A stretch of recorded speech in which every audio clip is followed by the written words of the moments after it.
use depending on the application.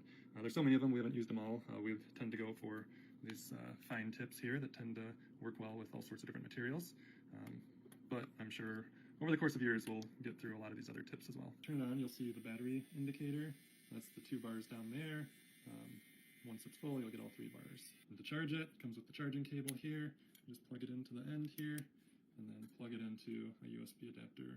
So when using it, there's just simply one button that you have to press, and it's the little on button. And right now we're working at the lowest speed. It's about 500 RPM. That's the indicator light on the top row there. Press it again, turns it off. If you want to go up a speed, you'll turn it on and press that button again, or again, and now you're up at 18,000 RPM here. So probably very hard to see on camera, but that is rotating. It's not a loud device by any means. There's a little hum to it. Replacing the tip on here is super easy. You can just simply slide it in, and as you're sliding it in, you'll feel a little resistance in there, and that is all it takes to hold it in place. When we first got it, there's a little hex screw back here that we had to tighten up, but that gave it all the resistance needed, and then to take it out, you just simply pull it out. So really simple, quick, easy to change the blades, or the tip. Even as far as indicators go, there's some additional lights that will show you. If you press down too hard, you start getting an overload. You can inscribe or engrave on pretty much any material that you can imagine. I've got some wood here, piece of metal, stone that I'll show you.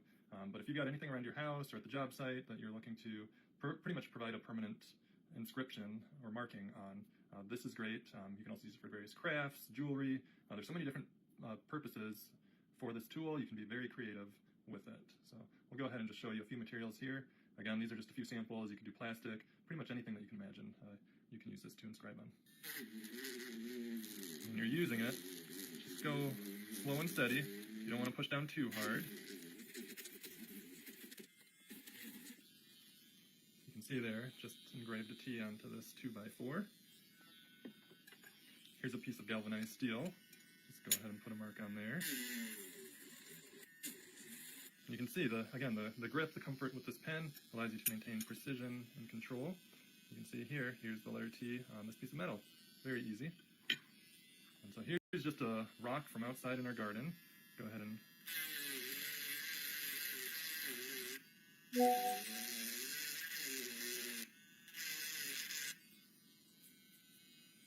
There's another T. So that was very simple, and obviously this is a hard material with it being stone, and it just put that marking on there with ease. Very light pressure applied as I was using this. And these are just a few examples of materials that you can engrave on. Again, there's pretty much anything you can think of you can engrave with this handy little pen, and it's proven to be very useful, functional, fun for our family, and we'd highly recommend it if you are looking to engrave or do any sort of design work on anything.